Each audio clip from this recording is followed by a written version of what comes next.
Nouveau converti. Veux-tu vraiment grandir sans tomber dans le piège du découragement? Aujourd'hui, je veux te parler d'un danger qui guette beaucoup de frères et sœurs. La précipitation dans les jeûnes et les prières intenses.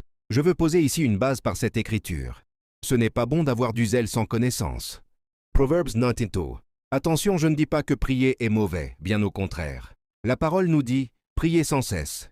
1 Thessaloniciens 5:17. La prière est une cuirasse, une arme de protection pour le croyant.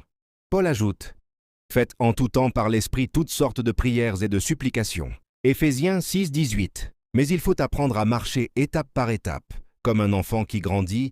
Toi, nouveau converti, ne te précipite pas dans des jeûnes extrêmes ou des prières intenses, sans préparation spirituelle. Tu risques de tomber dans le découragement, de transformer la prière en fardeau, ou même de chercher à impressionner les autres, plutôt que de plaire à Dieu.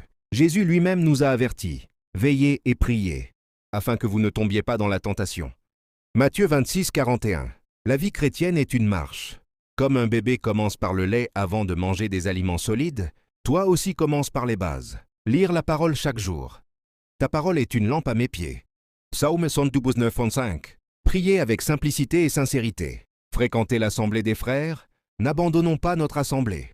Hébreux 10:25. Petit à petit, tu grandiras dans la prière, dans le jeûne et dans la communion avec Dieu. Ayons de l'équilibre. Retenons ceci, la prière est une cuirasse, une arme indispensable. Mais ne confonds pas zèle et précipitation. Laisse le Saint-Esprit t'enseigner et te conduire pas à pas. La Bible nous rassure.